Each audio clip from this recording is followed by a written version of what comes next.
Hello everyone. Before we start, make sure to like and subscribe to the channel. And leave a comment with where you're from and what time you're watching. That way, YouTube will keep showing you stories just like this one. Now, let's begin.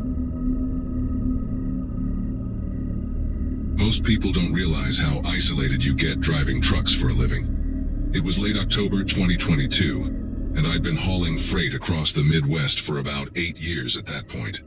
The job suited me fine. Decent pay, lots of time alone with my thoughts. And I got to see parts of the country most folks never do. I was 43, divorced, living in a small apartment outside Columbus, Ohio. That particular week had been routine runs, nothing special, until dispatch called me Thursday afternoon with a last-minute delivery. Some agricultural equipment heading out to a farm about 2 hours from Des Moines needed to arrive that same night. The pay was double the usual rate because of the rush, and honestly, I needed the extra cash with the holidays coming up. Should have been my first warning sign.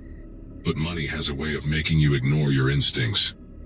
The address they gave me led to this property way out past civilization, where the paved roads turned to gravel and then to dirt. My GPS kept recalculating, trying to figure out where the hell I was supposed to go. Around 9:30 that night, I finally found the place. A massive wooden gate with Donovan Farm painted on a crooked sign that looked like it hadn't been touched since the 70s. The client, a guy named Mr. Donovan, had called me 3 times already to make sure I was still coming. His voice had this weird urgency to it, kept saying they absolutely needed the equipment tonight, couldn't wait until morning. When I pulled through that gate, my headlights swept across empty fields on both sides, dead corn stalks standing like soldiers in neat rows. The main house sat about a quarter-mile back from the road, completely dark except for one window glowing yellow on the second floor. But the delivery instructions said to bring everything to the barn, another half-mile past the house, deeper into the property. The barn was this enormous red structure, probably built in the 40s or 50s, with those old-style sliding doors that must have been 20 feet tall.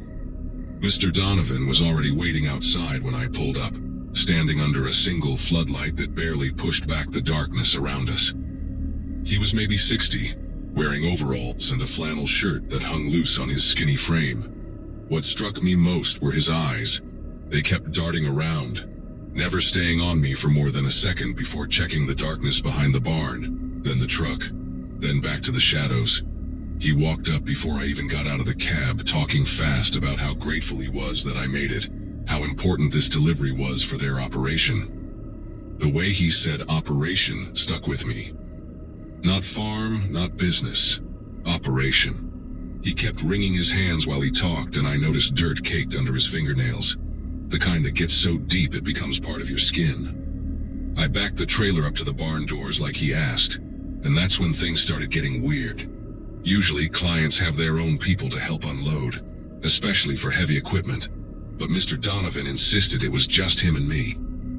Said his workers had gone home for the day, but he couldn't wait until morning to get this stuff unloaded. The cargo was 3 large crates of what the manifest listed as agricultural processing equipment, each one probably weighing around 800 pounds. No way 2 people could move those without proper equipment. When I mentioned this, he quickly said he had a forklift inside the barn. We just needed to open the crates first and carry the smaller components in piece by piece. That didn't make any sense to me. Why would you break down equipment before moving it to where you're going to assemble it? But he was already pulling out a crowbar, heading toward the first crate, so I grabbed my work gloves and followed him. The overtime pay was too good to start asking too many questions. We got the first crate open, and inside were definitely machine parts, steel frames, conveyor components, some kind of grinding mechanism. Nothing unusual there, Mr.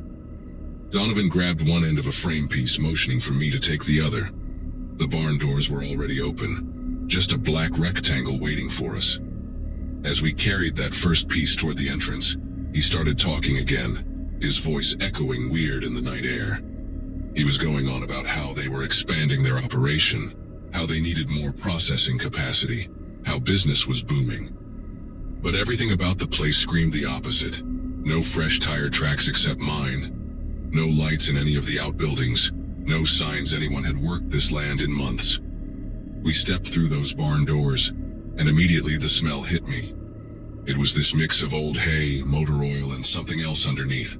Something sharp and metallic that made me breathe through my mouth. The only light came from a single bulb hanging from a beam about 30 feet in, leaving most of the barn in complete darkness. That's when I heard it. A slight shuffling sound from somewhere deeper in the barn. Not loud, but definitely there. Like boots on concrete trying to be quiet. I stopped walking, still holding my end of the frame. Mr. Donovan immediately started talking louder, almost frantically, about where we should put the equipment, pointing toward the darkness with his free hand. But I was focused on letting my eyes adjust. And that's when I saw them. Shadows that weren't quite right. Human-shaped forms standing perfectly still against the far wall. At first I thought maybe they were just equipment or hay bales, but then one of them shifted slightly. Just a small movement, like someone adjusting their weight from one foot to the other. There were at least 4 of them that I could make out, maybe more further back. They were just standing there in the dark, waiting. Mr. Donovan was still talking, his voice getting higher, more desperate, saying we should go further in. That the forklift was in the back. We just needed to walk past the old stalls to get to it. Every instinct I'd developed in 20 years of adult life was screaming at me to get out of there. I set down my end of the frame, nice and calm, and told Mr. Donovan I needed to check something in my truck real quick. His whole face changed then. The nervous energy turned into something harder, meaner. He said we were almost done, just needed to get the equipment inside, but his hand moved to his pocket, and I could see the outline of something there. The shadows in the back started moving forward, slow and deliberate, spreading out to block any path deeper into the barn. One of them knocked over something metal. It clanged against the concrete floor and echoed through the space. Mr. Donovan dropped his end of the frame with a crash and took a step toward me, saying I couldn't leave yet, that we had a deal. His voice had completely changed, no more nervous farmer act. It was cold, controlled, like he'd done this before and knew exactly how it was supposed to go. I didn't run. Running would have triggered whatever they had planned. Instead, I backed up steady and smooth, keeping my eyes on Mr. Donovan while tracking the shadows in my peripheral vision. Told him I had a tire pressure warning light. Needed to check it before the trailer shifted and damaged his equipment. Professional concern, you know? He hesitated for just a second, probably trying to figure out if I was playing along or making an escape. That hesitation was all I needed. I kept backing up, out through those barn doors, my boots crunching on the gravel. The shadows inside were moving faster now, and I could hear voices, low and urgent. Mr. Donovan followed me out, still trying to convince me to come back in, saying his nephews just wanted to help with the unloading, that's all. Nephews. Right. Nephews who hide in the dark and wait for truckers to walk into the back of barns. When I got to my cab door, he grabbed my arm, his fingers digging in hard through my jacket. His other hand was pulling something from his pocket, and I didn't wait to see what it was. I yanked my arm free and shoved him back hard enough that he stumbled and fell against the trailer. Then I was in the cab, slamming the door and hitting the locks in one motion. Mr. Donovan was back on his feet immediately, pounding on my door, yelling that I couldn't leave with his equipment. Through the side mirror, I could see 3 men had come out of the barn, all of them built like they spent their days throwing hay bales, and they were jogging toward the truck. I fired up the engine, and that beautiful diesel roar never sounded so good. Mr. Donovan jumped onto my running board trying to pull the door handle, his face pressed against the window.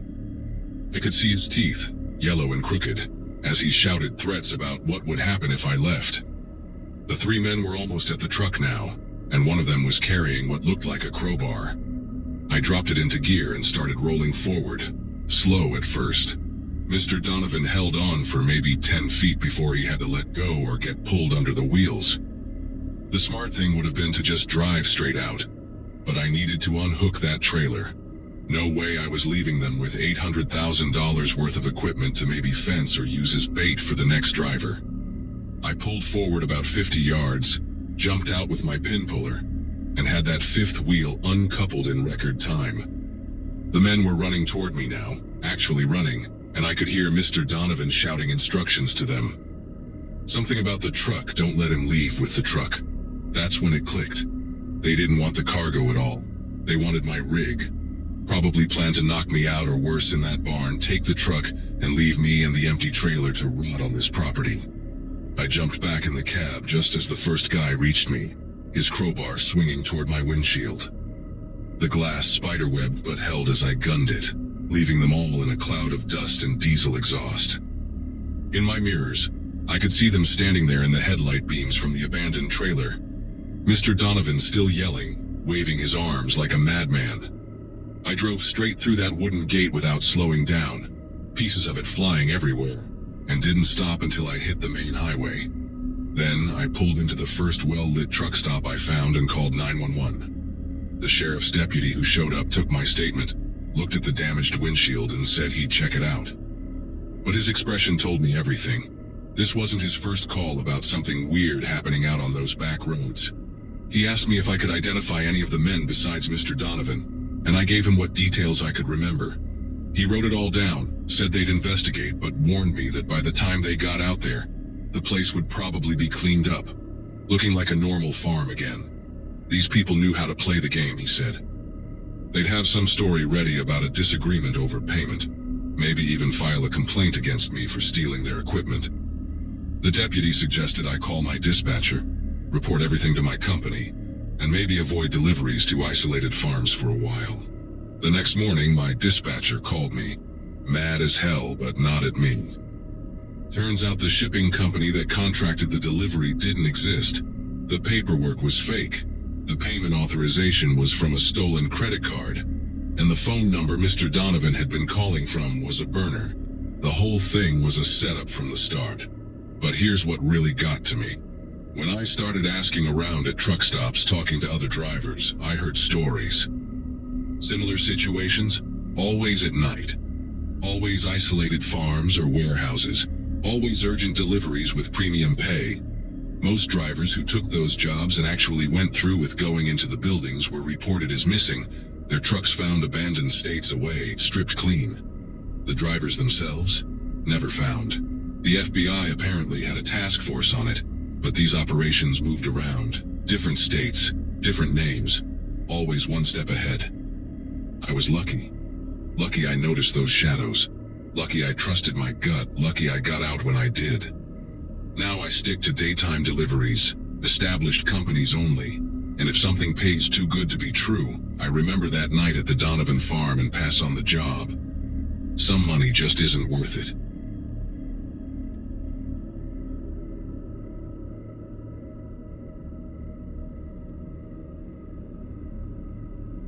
The rain had been hammering my windshield for the past 3 hours, and I was running on nothing but black coffee and whatever energy bars I'd grabbed at the last truck stop.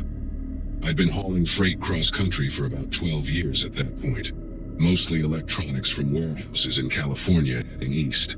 That particular night in early September 2016, I was pushing through the mountains somewhere between Sacramento and Lake Tahoe, trying to make my delivery deadline in Elko. The CB radio kept crackling with static, and I remember thinking how the weather was getting worse by the minute.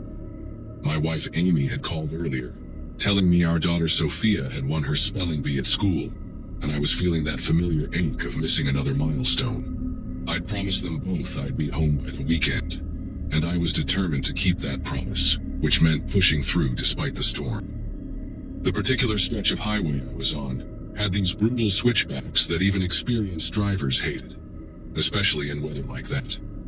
My rig was loaded heavy, about 78,000 pounds total, and the rain was making the asphalt slick as oil. I'd turned down my music and was gripping the wheel tight, keeping her steady at about 35 miles per hour through the curves.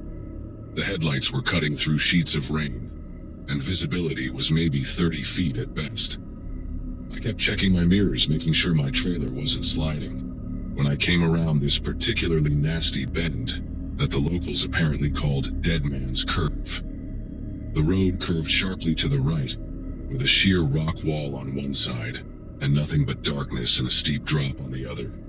That's when I saw them, 3 small figures standing right in the middle of my lane, not moving, just standing there in the downpour like they were waiting for something.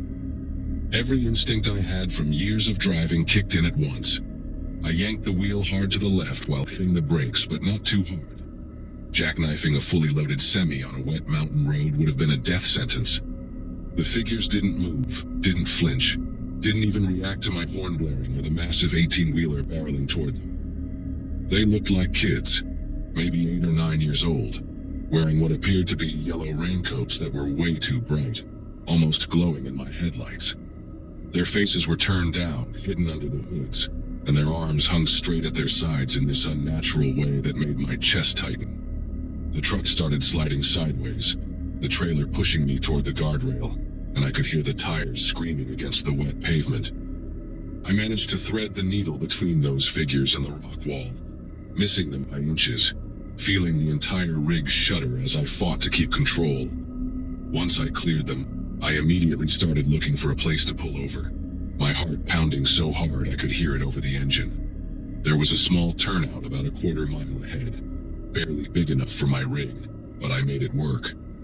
I grabbed my flashlight and my phone, already dialing 911 while jumping out of the cab. The rain soaked through my jacket instantly, but I had to go back and check on those kids. The dispatcher answered, and I was practically shouting about children standing in the road during a storm, giving her the mile marker and everything. She said she'd send a patrol car immediately, and told me to stay in my vehicle for safety. But I was already jogging back along the shoulder, my flashlight beam cutting through the rain. When I reached the spot where I'd seen them, there was nothing. No kids, no raincoats, no sign anyone had been there at all. I searched both sides of the road, calling out, thinking maybe they'd run into the woods, but the only sound was rain hitting leaves and the distant rumble of thunder. The state trooper showed up about 20 minutes later, a younger guy named Officer Ramirez, who looked genuinely concerned when I explained what happened. He had me show him the exact spot, and we both searched the area with our flashlights while the rain kept coming down. He examined the skid marks my truck had left, took photos, and kept asking me detailed questions about what I'd seen. What really got me was when he asked me to describe the children's faces, and I realized I couldn't. Those hoods had hidden everything, and thinking back, they'd never looked up. Not even when 18 wheels and 40 tons of metal came sliding toward them. Officer Ramirez got quiet for a moment, then asked me to follow him back to my truck. He pulled out his notepad and showed me a list of dates going back 2 years. Each entry was another driver reporting the same thing. Children in yellow raincoats, always in groups of 3. Always at that exact curve. Always disappearing without a trace. We've had 4 accidents here in the last 18 months, he told me, his voice barely audible over the rain drumming on my cab's roof. Drivers swerving to avoid kids that aren't there when we arrive. 2 of them went through the guardrail. He pointed toward the edge where the mountain dropped away into blackness, and I felt my mouth go dry thinking about how close I'd come to joining that statistic. He explained that after the 3rd accident, they'd installed cameras at both ends of the curve, hoping to catch whatever was happening on video. The footage never showed any children, but it did catch something else about a month ago. A beat-up white van parked just around the blind side of the curve at 2 a.m., and someone dragging what looked like mannequins onto the road. By the time patrol units arrived, the van was gone, and so were the mannequins.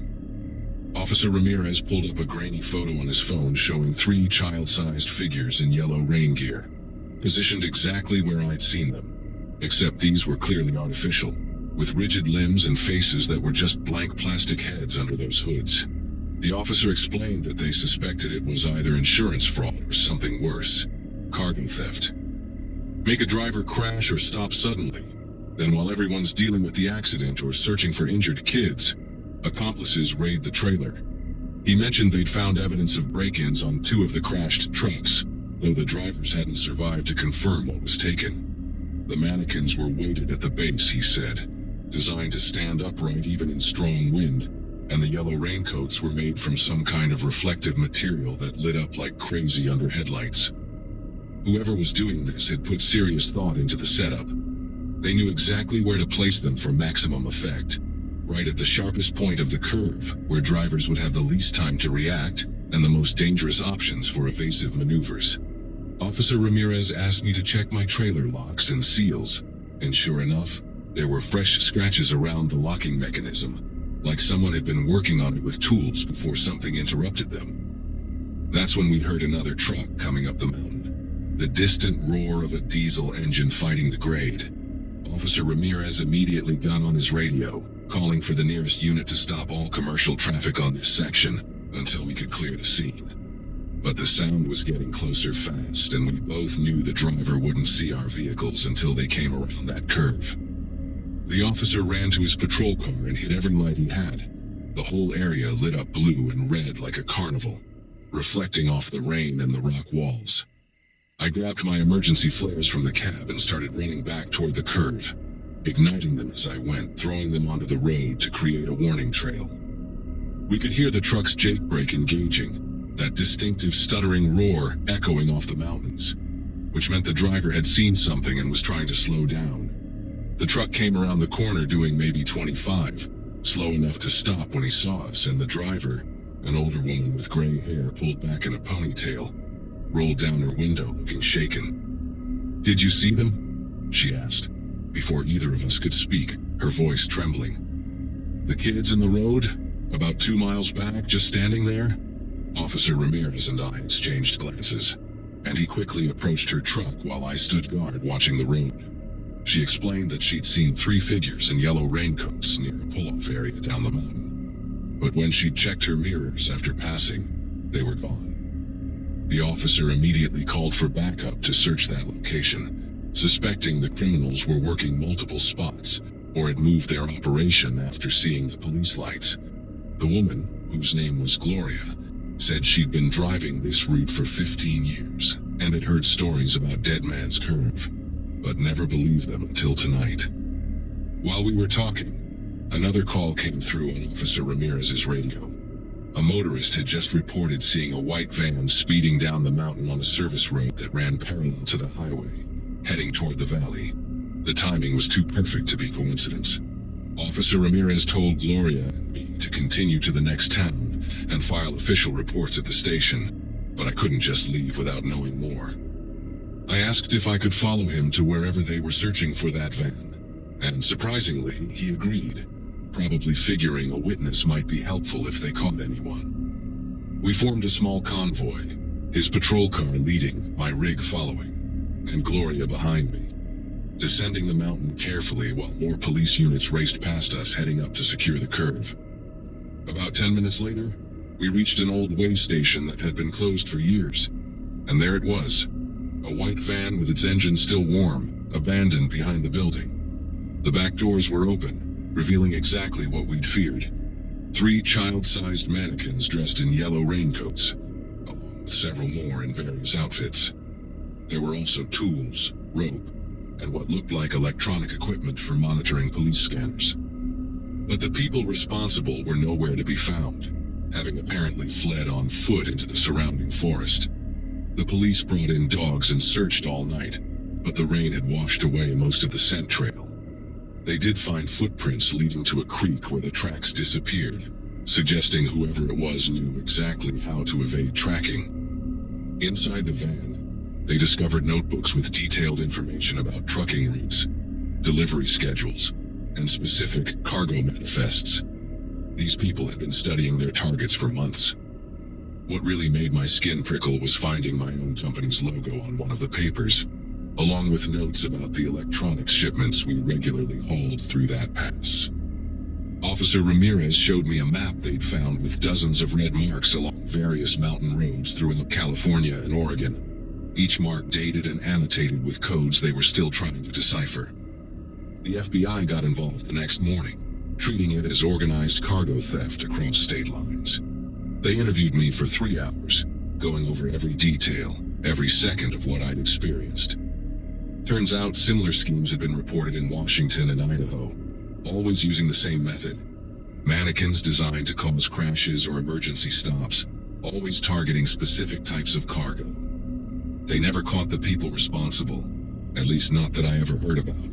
The authorities installed more cameras, increased patrols, and put out alerts to all commercial drivers about the mannequin scheme. For weeks afterward, Truckers would share stories on the CB about close calls and suspicious figures on mountain roads. I finished my delivery to Elko a day late and had to explain everything to my dispatcher, who'd already heard about it on the news. When I finally got home that weekend, I hugged Amy and Sophia longer than usual, unable to explain why I was so shaken by what should have been just another hazard of the job. I still drive that route sometimes, and yes, I still slow down at Dead Man's Curve. Even in perfect weather. Other drivers do too. You can tell the ones who know the story by how their brake lights flare up before that bend. The worst part is the uncertainty that stays with you. Every time I see something on the side of the road at night, even just a trash bag or a piece of tire, I wonder if it's them starting up again. If tonight's the night another driver won't be as lucky as I was. The company installed dash cameras in all our trucks after my incident, and I keep that footage saved on my phone. 3 yellow figures in the rain that nearly cost me everything. Proof that sometimes the real monsters are just people with a plan.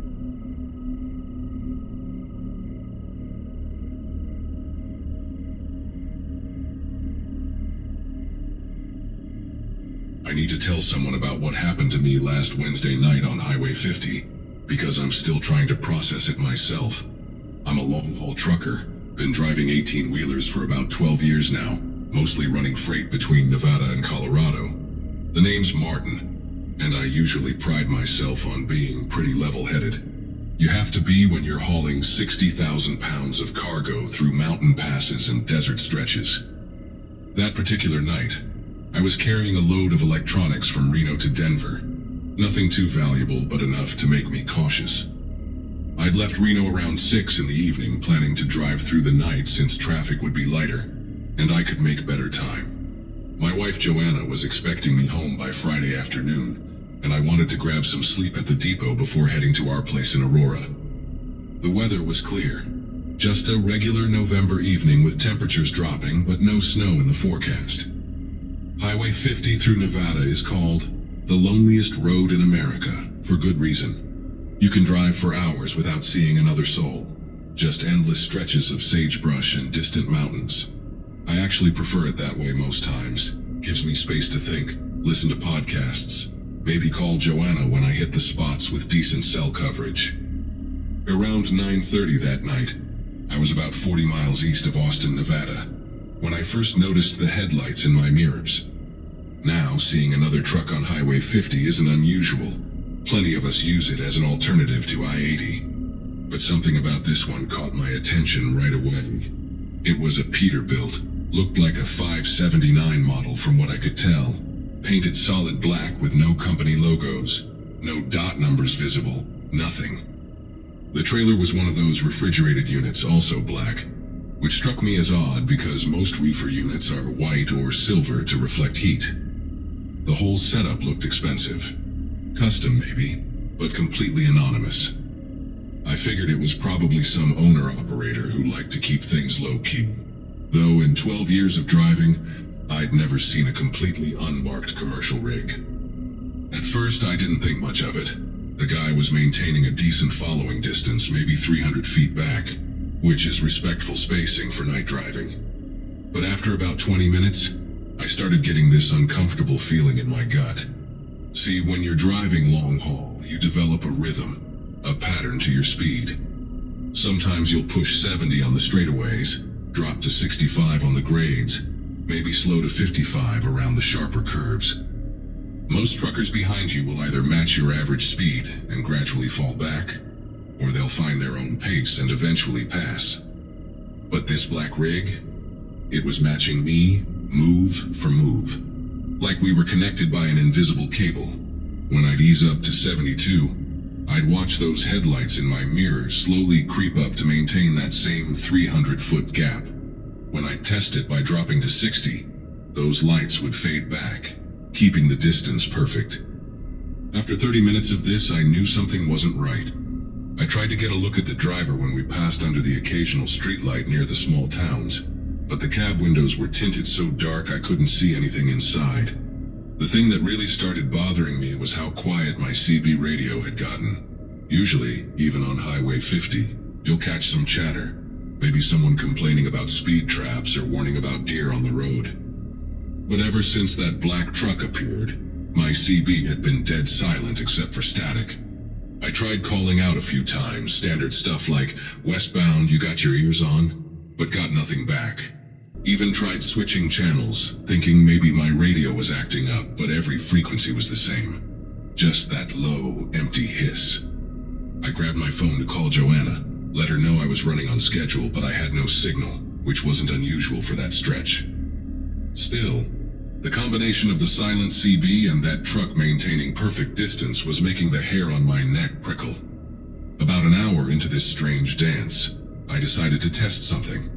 There's a way station near Eastgate that's usually closed at night, but it has a wide pull-off area where truckers sometimes stop to check their loads or grab a quick nap.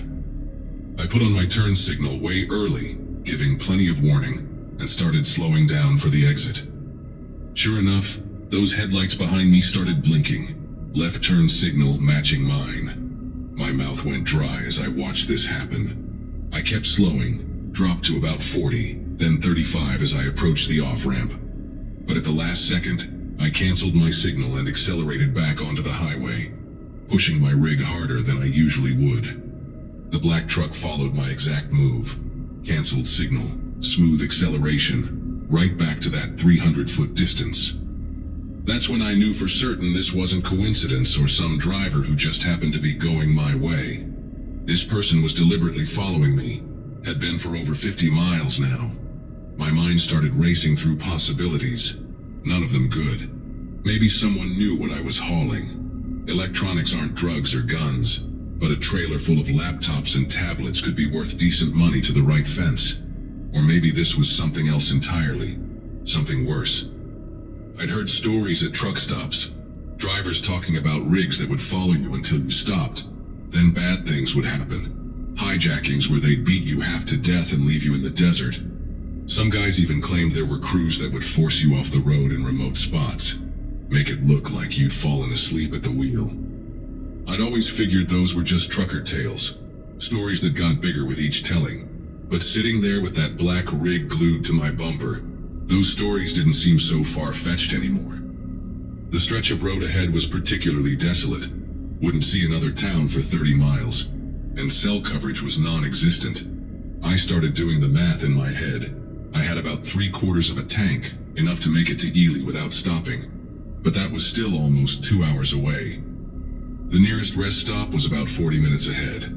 One of those basic pull-offs with bathrooms and a couple of parking spots for semis. I'd stopped there before, remembered it being poorly lit with no security cameras. Just a lonely spot in the middle of nowhere. No way was I pulling in there with this black rig on my tail. I kept checking my mirrors, hoping to see some identifying mark on the truck. Maybe catch a glimpse of a license plate when we went around curves and the angle changed. But whoever was driving that thing knew what they were doing. Stayed perfectly centered in the lane, never gave me a different view. The only thing I could make out was a small red LED light on the dashboard, glowing like a little eye watching me. Even the marker lights on the trailer were dim, barely legal, just bright enough to avoid getting pulled over but not bright enough to illuminate any details. Then something happened that made my whole body tense up. We were coming up on a section where Highway 50 intersects with Route 376, and there's a small gas station there. One of those old mom-and-pop places that closes at 10 but leaves the lights on for the self-service pumps. As we approached, I saw another semi parked by the pumps, a white Freightliner with Anderson Logistics painted on the side. The driver was outside, looked like he was checking his tires with a flashlight. I started flashing my high beams frantically, hoping he'd look up, maybe see something was wrong. The guy did look up, shielded his eyes from my lights, and I saw him take a step toward the road like he was trying to figure out what my problem was. But as soon as we passed, I watched in my mirror as the black rig's high beams suddenly blazed to life, aimed directly at the other driver. The man stumbled backward, and I saw him drop his flashlight. Those high beams stayed on for maybe 5 seconds, then went dark again. When I looked back at the road, my knuckles were white from gripping the steering wheel so hard. The next 20 minutes felt like hours. I kept glancing between the road ahead and my mirrors.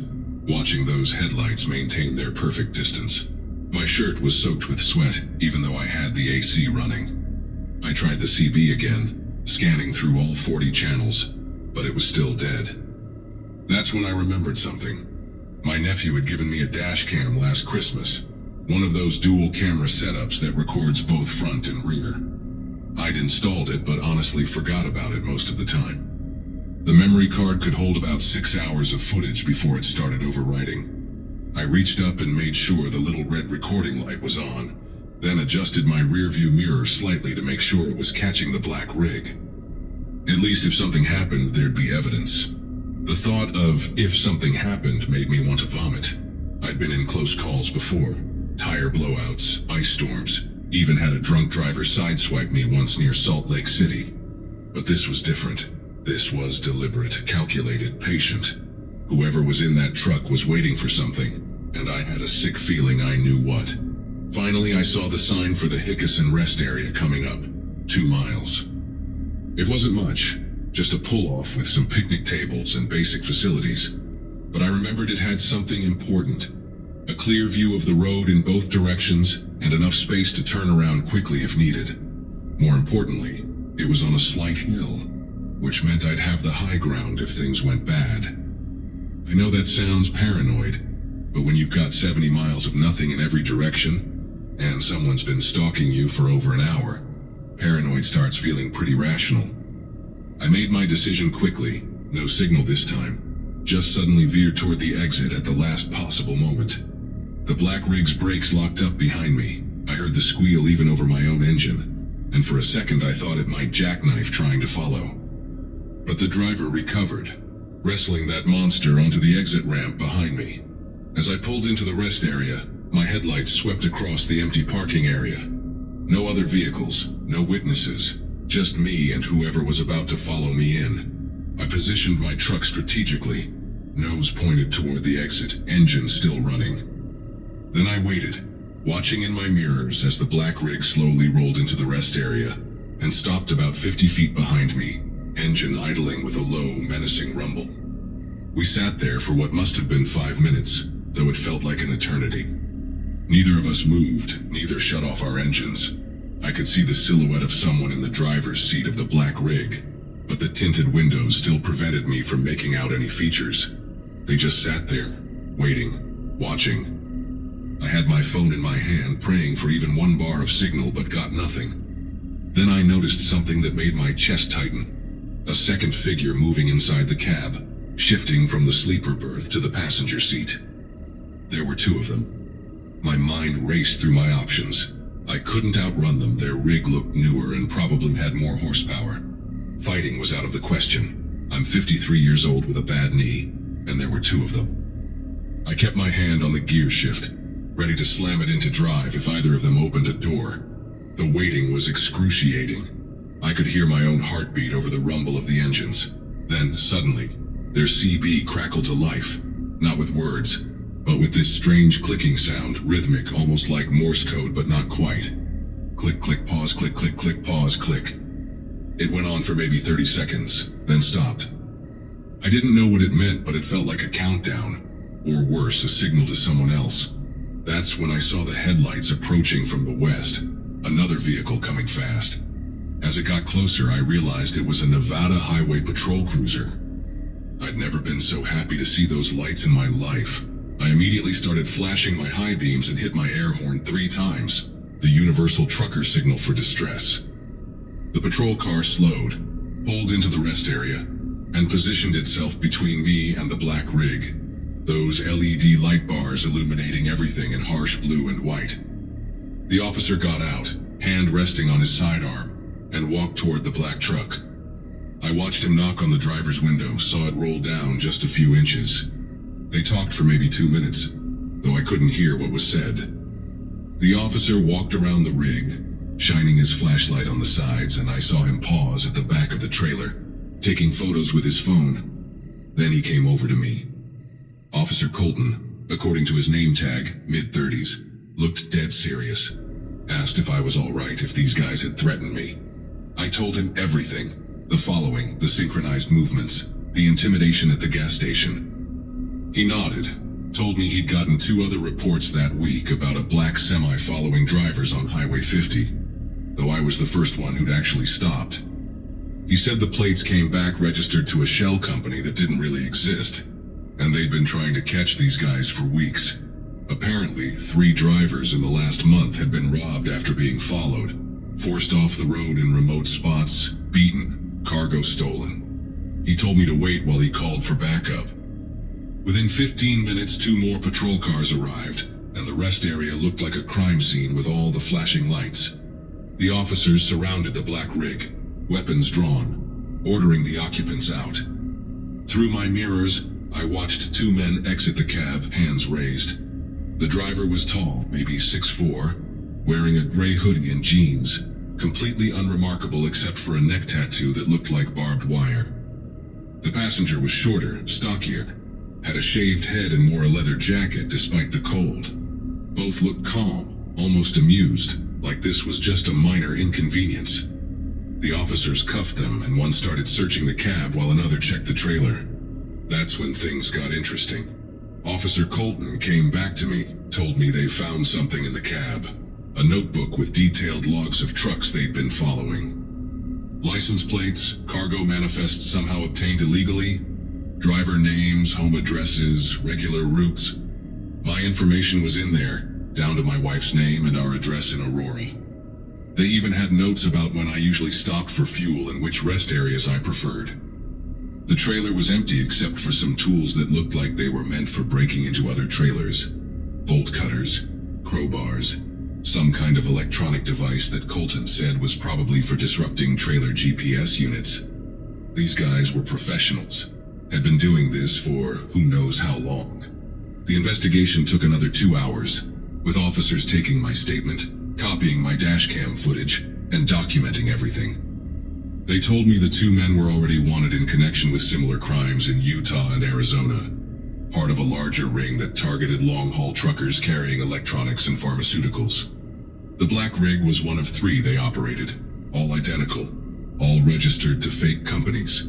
They'd follow a target for hours, learning their patterns, waiting for the perfect spot to strike. If I hadn't pulled into that rest area, if that patrol car hadn't shown up, they probably would have tried to run me off the road somewhere in the desert between there and Ely. Officer Colton gave me his card, said I'd need to testify eventually, but for now I was free to go. He offered to escort me to the county line, which I gratefully accepted. As I pulled out of that rest area, following the patrol car with my legs still shaking from adrenaline, I looked back one more time at the black rig, now surrounded by police tape and floodlights. The 2 men were already in separate patrol cars, and I never did learn their names. Didn't want to. I made it to Denver without further incident, hugged Joanna longer than usual when I got home, and took a week off before my next run. I still drive Highway 50 sometimes, it's part of my regular route, but now I've got a loaded Glock in my cab, completely legal with my concealed carry permit. And every time I see headlights appear in my mirror on those lonely stretches, my pulse quickens just a little, wondering if it's starting all over again.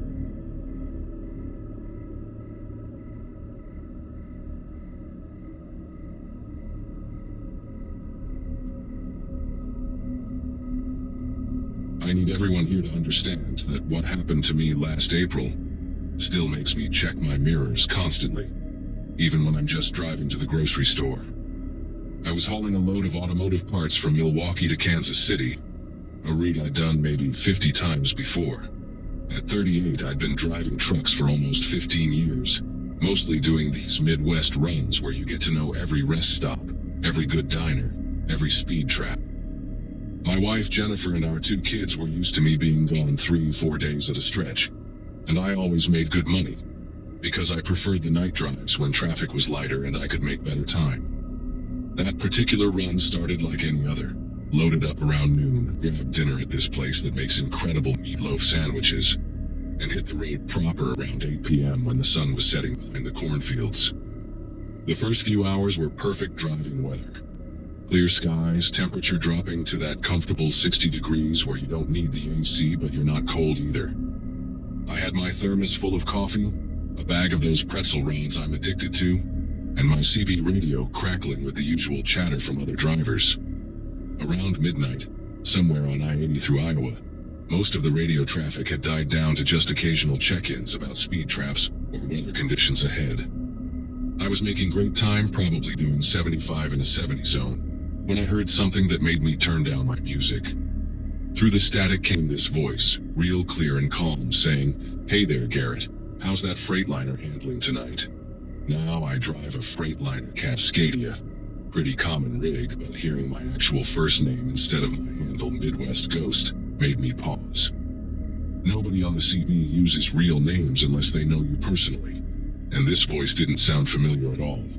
I grabbed my mic and responded with, "This is Midwest Ghost, who's asking?" But got nothing back except dead air. Figured maybe it was someone from the company messing around, though that didn't explain how they'd know exactly where I was at that moment. About 10 minutes later, just as I was passing mile marker 142, the voice came back. "Mile marker 142, right on schedule, Garrett. That load of alternators and brake assemblies must be keeping you steady." My chest tightened because that was exactly what I was hauling, down to the specific parts, and that information wasn't on any public manifest. The shipping details were electronic, sealed, only accessible to the warehouse crews at both ends and our dispatch office. I tried to think if maybe someone at the loading dock had been extra chatty, but I couldn't recall talking to anyone beyond the usual paperwork signatures. The rational part of my brain kept saying there had to be an explanation.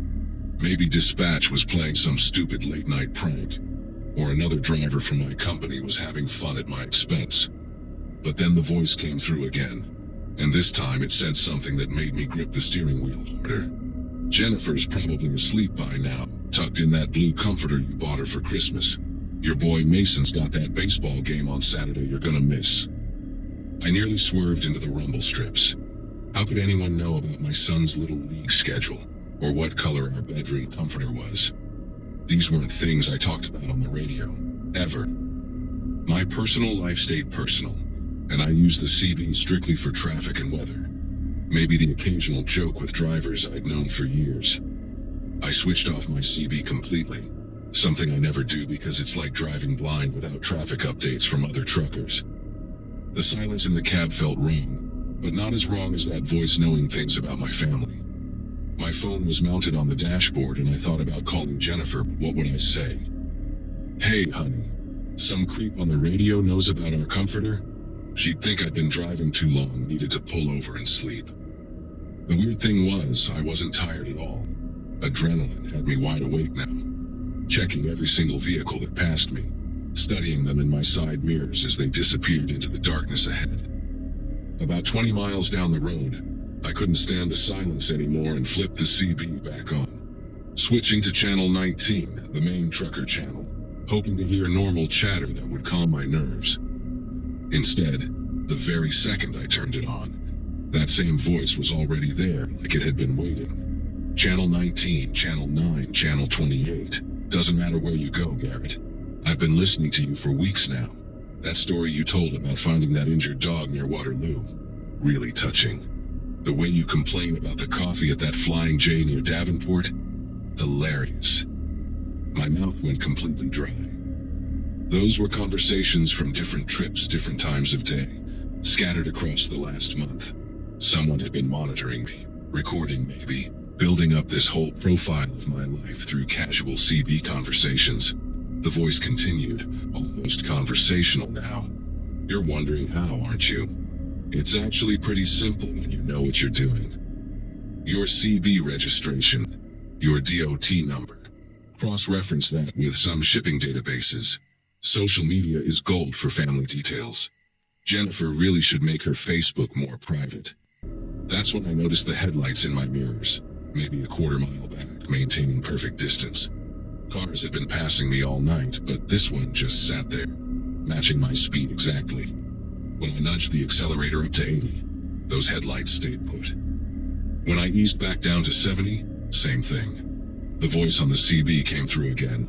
"That's right, we're right behind you. Wanted to make sure you knew you weren't alone out here." The headlights suddenly flashed 3 times. Long, short, long, and then went back to normal. My My mind was racing through options.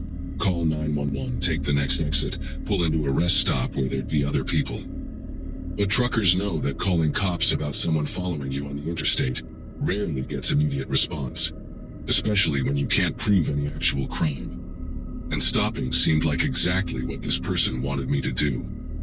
The next 40 miles were the longest of my entire driving career. That car stayed behind me like it was attached by an invisible rope, never varying its distance by more than a few yards. The CB voice would pipe up every few minutes with these observations. Nice lane change, very smooth. Oh, you're running low on fuel, probably need to stop in the next 50 miles or so. There's that love station at exit 88, but the pilot at exit 95 has better diesel prices, doesn't it? And the worst part was, everything they said was accurate. My fuel gauge was sitting just above a quarter tank, and I did usually prefer that pilot station. They'd done their homework, probably tracked my fuel card purchases, knew my patterns better than I'd realized I even had patterns. The headlights would flash in these weird sequences, sometimes quick bursts, sometimes long holds, like some kind of code I couldn't understand. I decided to test something. There was a way station coming up at mile marker 201 that I knew would be closed this time of night, but it had good lighting and security cameras. I put on my turn signal way early, watching those headlights behind me. Sure enough, they mimicked my signal, clicking on at the exact same moment. But as I started to merge into the exit lane, the CB crackled. Nice try, Garrett, but we both know that station's been closed since midnight. Cameras don't even record anymore. Budget cuts last January. Keep driving. I jerked the wheel back into my lane, heart pounding so hard I could hear it over the engine noise. They knew about the cameras being shut off. That wasn't public information. I'd only known because a state trooper mentioned it during a random inspection last month. This person had done serious research, or worse, they had connections to people who would know these things. My phone started buzzing with texts, and at first I thought maybe Jennifer had woken up. But when I glanced at the screen, the messages were from an unknown number. Just coordinates, latitude and longitude numbers, one after another. I recognized the format from my GPS training, and when I mentally calculated the first set, I realized it was marking my exact position on the highway at that moment. The second set was about 5 miles ahead. The third, 10 miles. They were plotting my route, showing me they knew exactly where I was going. The voice on the CB had gone quiet, but somehow that was worse than the talking.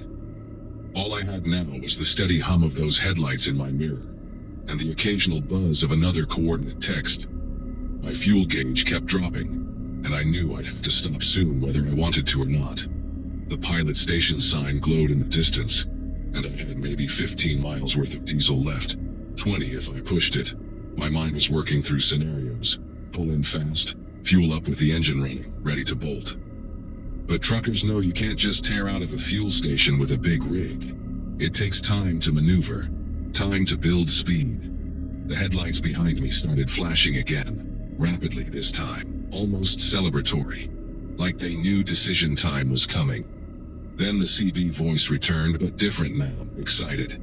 Exit 95 coming up, Garrett. Pump number 7 is your favorite, isn't it? Far end, good turning radius for that freightliner. We'll be right there with you. I realized then that they'd been pushing me toward this moment all along, wearing me down psychologically, making me paranoid and exhausted so I'd be off my game when I finally had to stop. But I noticed something they might not have counted on. A Walmart distribution center rig had been slowly gaining on us for the last 10 miles, and there were 2 more trucks visible in the distance behind him. Instead of taking exit 95, I grabbed my phone and called my dispatcher on speaker, loud enough that it might pick up on the CB if they were somehow monitoring my cab. Hey, Brad.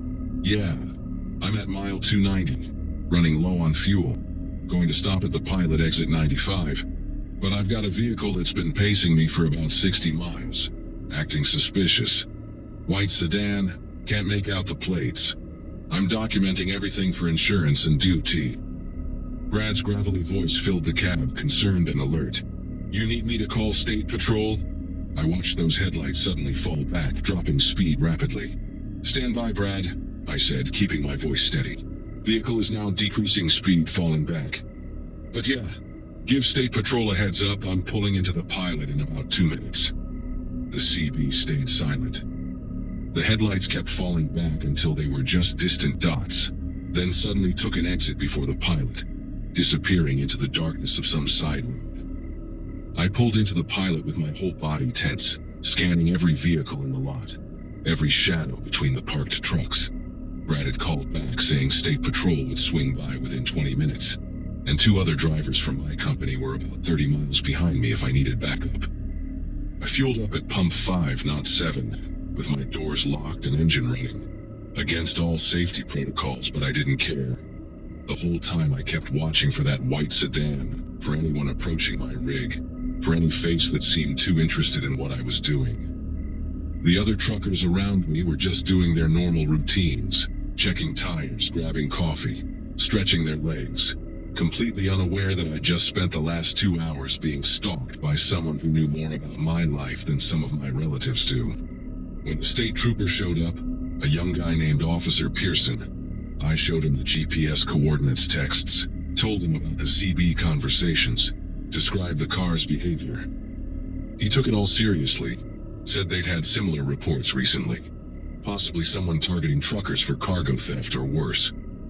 I finished my run to Kansas City, but I was checking mirrors the whole way, jumping every time someone called out on the CB. Filed reports with my company, the DOT, even the FBI's Highway Serial Crimes Division. Yeah, that's a real thing. They never found the white sedan or figured out who was behind it.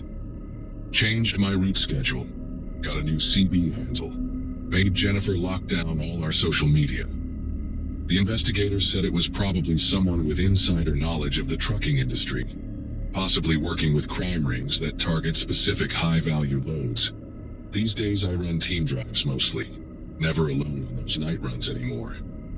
But sometimes I still hear about other drivers experiencing the same thing. Someone who knows too much, coordinates that predict their route, headlights that follow just a little too perfectly. The truth is, every time I pass exit 95 on I-80, even in broad daylight with my co-driver snoring in the sleeper berth, I still get that tight feeling in my chest, still check my mirrors a little more carefully, still wonder if those headlights behind me are just another trucker trying to make their delivery on time, or if it's happening all over again.